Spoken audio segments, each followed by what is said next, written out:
জীবনে কে না সুখী হতে চায়, কে না সুস্থ থাকতে চায়। একটা পিঁপড়াও সে ভালোভাবে বাঁচতে চায়। তো ভালোভাবে বাঁচতে গেলে বা সুখে শান্তিতে থাকতে গেলে বা খুব সুন্দর জীবন কাটাতে গেলে বেশ কয়েকটা রুল, কয়েকটা নিয়ম মানলেই হবে। তার জন্য বিশাল টাকা পয়সা, বিশাল গাড়ি বাড়ি, সরকারি চাকরি কিচ্ছু প্রয়োজন নয়। কয়েকটা পাঁচটা নিয়ম আমি বলছি, এগুলো একটু যদি কেউ ফলো করো দেখবে কিছুটা হোক মনে শান্তি পাবে এবং your life would be better then hereafter.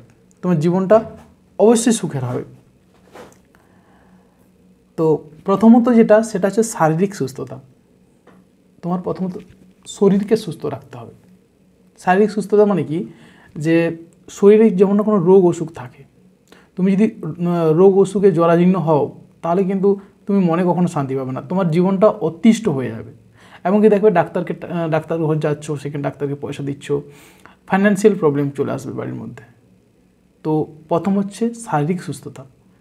তোমার শরীর ঠিক রাখতে হবে। তার জন্য কোনো বিশেষ করে সময়ে খাওয়া দাওয়া, ঘুম, কোনো নেশাপাতি না করা, এগুলো একটু মেনটেন করলেই প্রকৃতি আমাদেরকে পর্যাপ্ত পরিমাণে জিনিস দিয়েছে আমাদের শরীরটাকে সুস্থ রাখার জন্য। দেখো না, অন্যান্য প্রাণীর সেরকম কিন্তু রোগ অসুখ হয় না, যত রোগ অসুখ হয় মানুষেরই।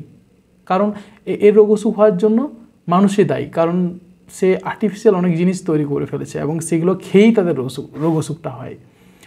তো ফার্স্ট থিং যেটা বললাম সেটা হচ্ছে শারীরিক সুস্থতা। আমাদেরকে শারীরিকভাবে সুস্থ থাকতে হবে সুখী হতে গেলে, 1 নাম্বার। 2 নাম্বার হচ্ছে পরিবারের মধ্যে সমস্যা না থাকা। আমরা সামাজিক প্রাণী, আমাদের প্রত্যেকেরই মা বাবা, সন্তান, ভাই বোন রয়েছে। তো আমরা সেই পরিবারের মধ্যে, যেহেতু আমরা সামাজিক প্রাণী, সেই পরিবারে থাকি আমরা, সেই পরিবারের মধ্যে যেমন না কোনো সমস্যা থাকে, পারিবারিক সমস্যা, তো ওই পারিবারিক সমস্যায় কিন্তু তোমার জীবনকে হেল করে দিতে পারে, জীবনকে নরক বানিয়ে দিতে পারে। তো ওই পারিবারিক সমস্যা যাতে না হয় তার জন্য একটু তোমাকে নিজেকেই দায়িত্বশীল হতে হবে, বোঝাতে হবে সবাইকে এবং সবাইকে বুঝতেও হবে। তাহলে দেখবে ওই পরিবারটার মধ্যে স্বর্গ বিরাজ করছে।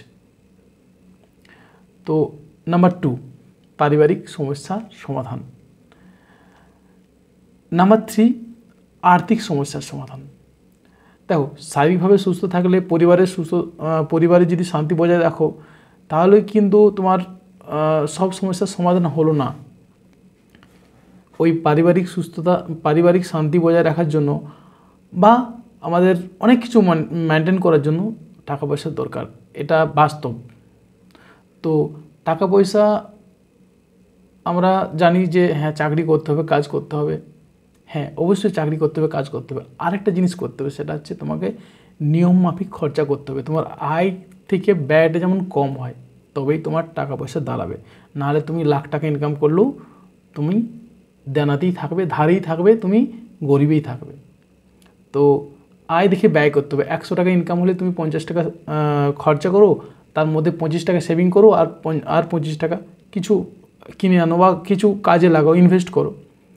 তো এইরকমভাবে আমাদেরকে ফাইন্যান্সিয়াল হিসেব করে চলতে হবে, ফাইন্যান্সিয়ালি একটু ক্যালকুলেটিভ হতে হবে, তাহলে কিন্তু আর্থিক সমস্যার সমাধান করা সম্ভব।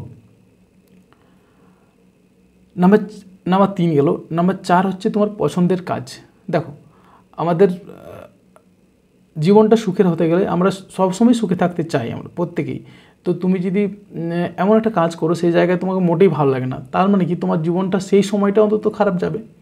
তো এই জন্য তোমার পছন্দের কাজ এবং যে কাজটা হবে সেখান থেকে তুমি যেন কিছু ইনকাম করো এবং কাজটা করে খুব ভালো লাগে, সেরকম একটা কাজ। তাতে যদি তোমার একটু স্যালারিটা কমও হয় তাই কোনো যায় আসে না।